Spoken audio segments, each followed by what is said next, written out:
Mark Zuckerberg, a journalist, was asking him a question about the news feed.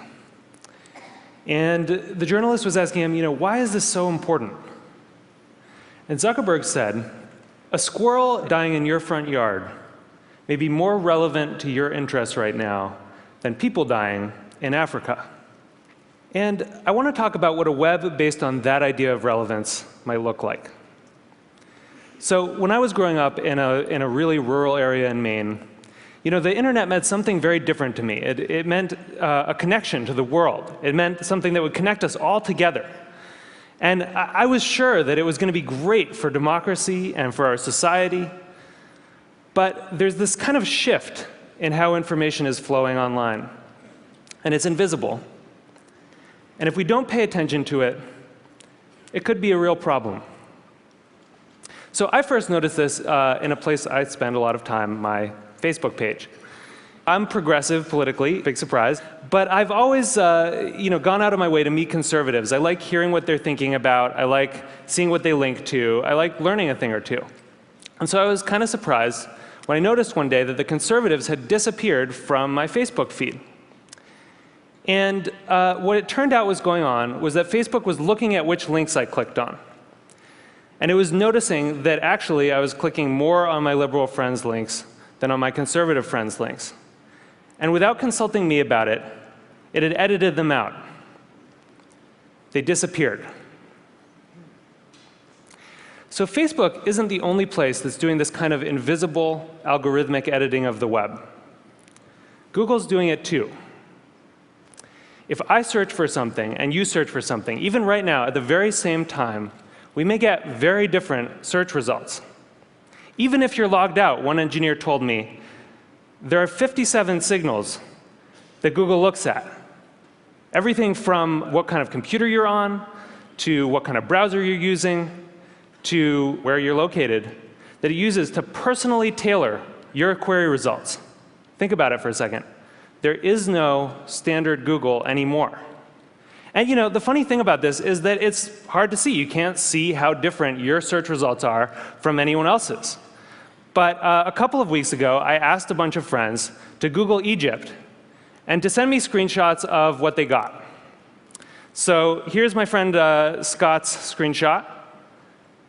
And here's my friend Daniel's screenshot. When you put them side by side, you don't even have to read the links to see how different these two pages are. But when you do read the links, it's really quite remarkable. Daniel didn't get anything about the protests in Egypt at all in his first page of Google results. Scott's results were full of them. And this was the big story of the day at that time. That's how different these results are becoming. So it's not just Google and Facebook either. This is something that's sweeping the web. There are a whole host of companies that are doing this kind of personalization. Yahoo News, the biggest news site on the internet, is now personalized. Different people get different things. Huffington Post, Washington Post, New York Times, all flirting with personalization in various ways. And where this moves us very quickly toward a world in which the internet is showing us what it thinks we want to see, but not necessarily what we need to see.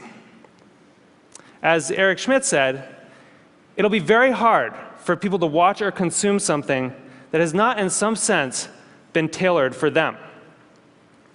So I do think this is a problem. And I think if you take all of these filters together, if you take all of these algorithms, you get what I call a filter bubble.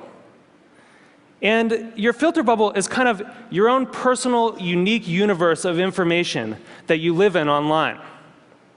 And what's in your filter bubble depends on who you are, and it depends on what you do.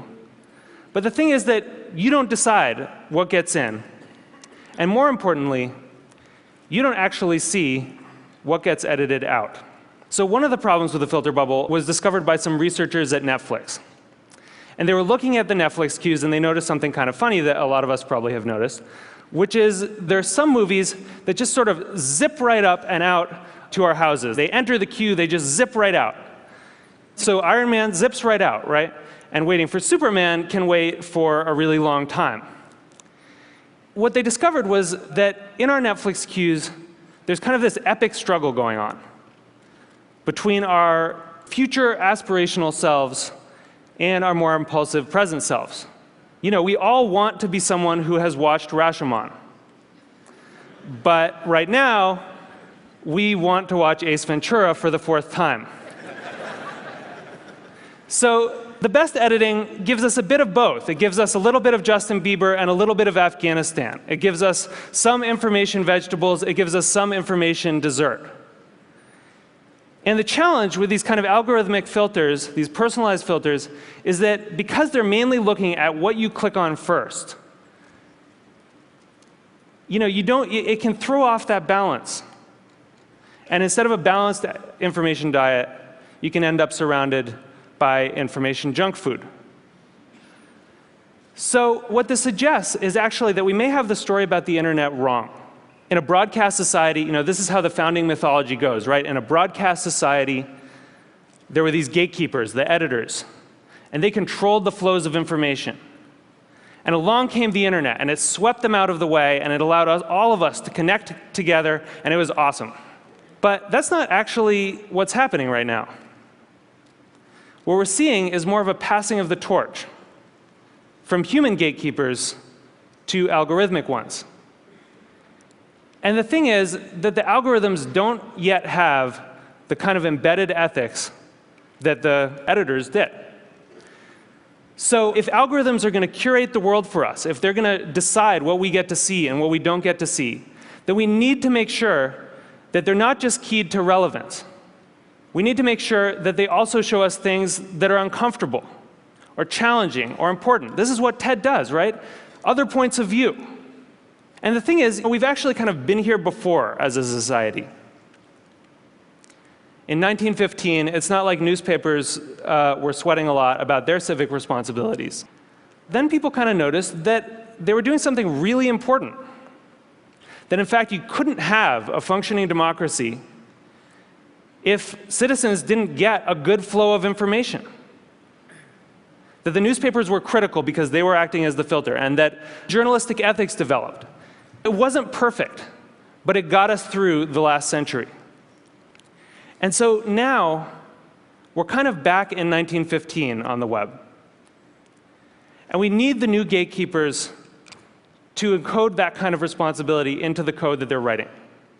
You know, I know there are a lot of people here from Facebook and from Google, Larry and Sergey, who, you know, people who have helped build the web as it is, and I'm grateful for that. But we really need you to make sure that these algorithms have encoded in them a sense of the public life, a sense of civic responsibility. We need you to make sure that they're transparent enough that we can see what the rules are that determine what gets through our filters. And we need you to give us some control so that we can decide what gets through and what doesn't. Because I think we really need the internet to be that thing that we all dreamed of it being. We need it to connect us all together. We need it to introduce us to new ideas and new people and different perspectives. And it's not going to do that if it leaves us all isolated in a web of one. Thank you. Thank you.